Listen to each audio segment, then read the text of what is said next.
Oh, hello. Sorry. This is Patrick Maestas, and this is my final video presentation for EDL 850, the case study. And so we'll start off here with what we know. We know that Roosevelt High School is in a very good area of town, an affluent area of town. Dr. C. Forbes is a principal. He's well respected.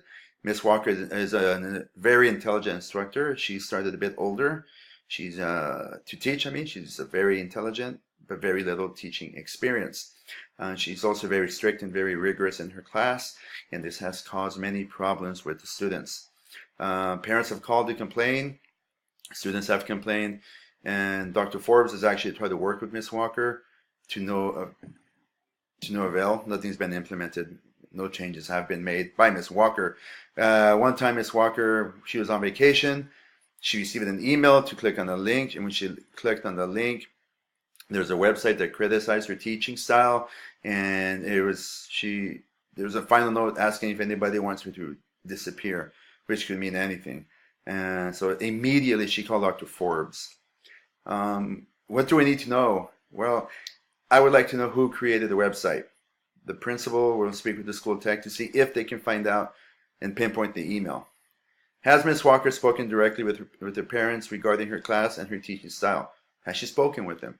As an instructor, and if you hear problems from the principal in regards to your teaching style, have you heard from the parents? Have you reached out to the parents? What has Ms. Walker done? Has Ms. Walker been threatened before by the students, either in class or online? What happened after her phone conversation with Dr. Forbes? We know what Dr. Forbes told her, but what happened? Was the situation resolved? Identify the problem.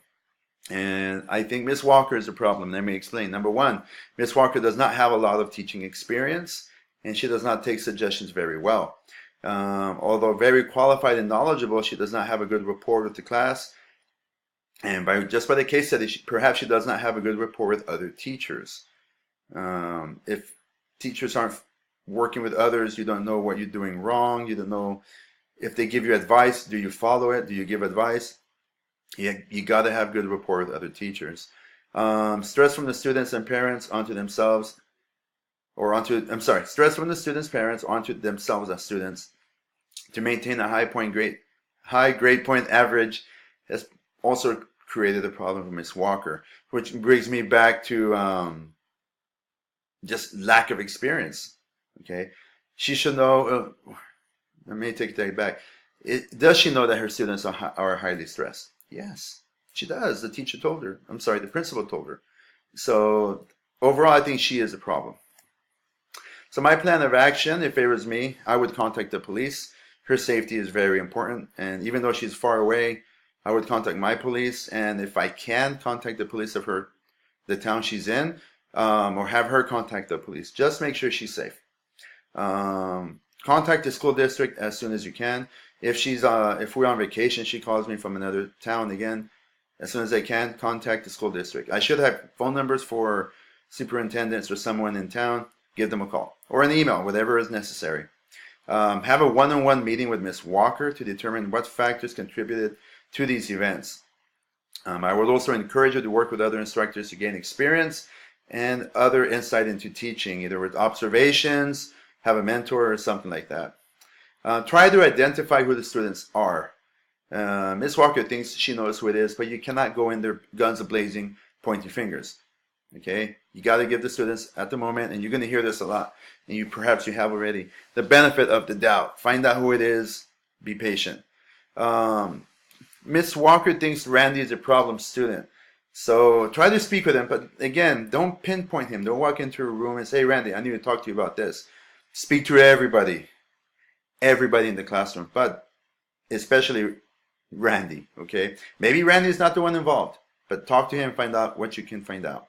Try to send out letter or emails to other parents or text messages, whatever. Let them know what happened. Let them know the situation in the classroom. Perhaps they can help you out as well. And try to provide in-class training to her and her class in regards to online bullying, which I'll talk about in a couple of minutes. The resolution, again, give students the benefit of the doubt. Don't walk in there declaring them or already judging them guilty. Number two, work with Ms. Walker to identify areas where she could improve as a teacher. provide support. Again, I mentioned this earlier, and I've heard this from other instructors as well. Mentoring, have a mentor, have her be observed by other teachers, have her be observed by you, have her go into another classroom and watch another teacher work. Get ideas. These ideas work well with me in my program. They should work well with her. But again, I think she is a problem. Maybe she is so stuck in her ways or very stubborn. But you gotta provide that effort. You gotta provide support for Miss Walker. Give classes to her regarding online bullying. Okay, give classes to her and her class. There are some very strong legal implications if you're caught bullying, online bullying as well. Create a group lesson.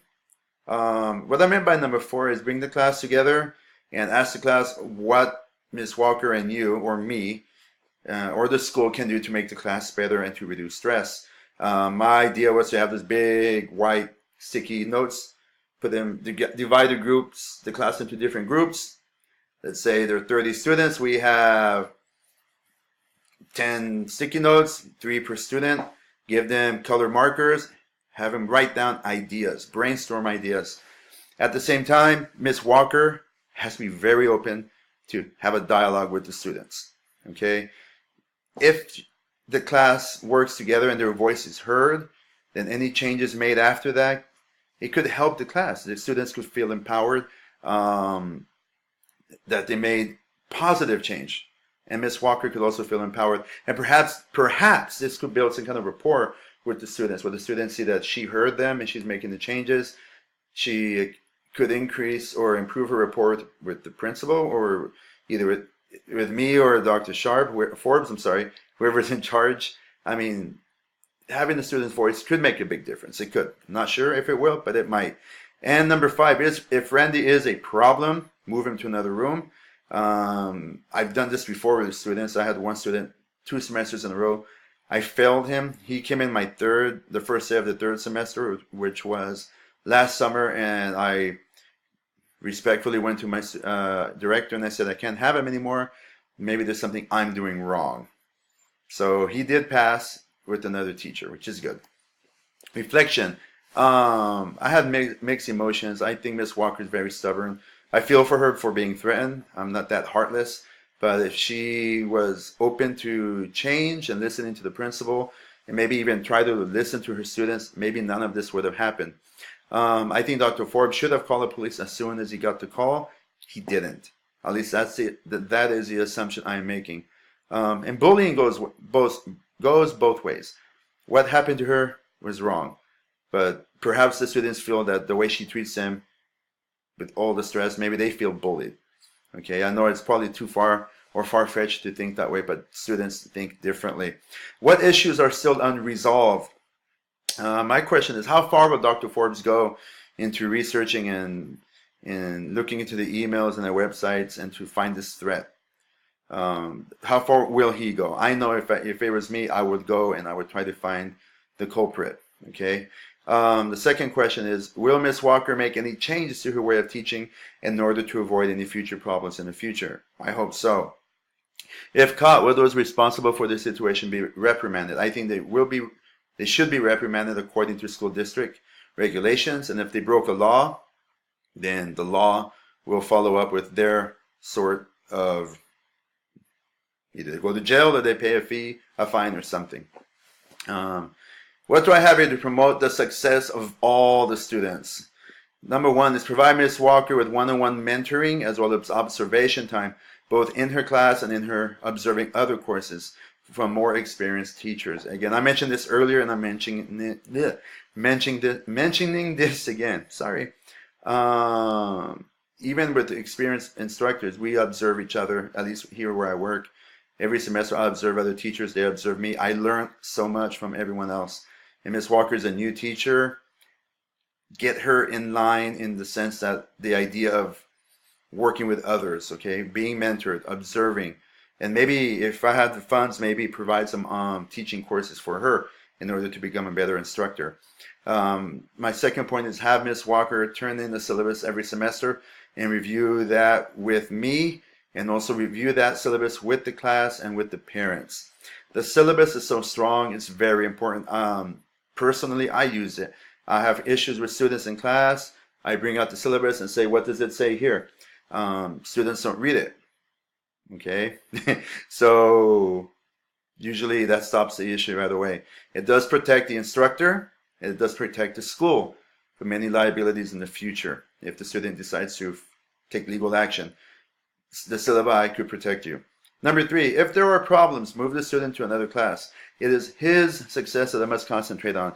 I'm not saying not to concentrate on Ms. Walker's success. I want her to be a great teacher.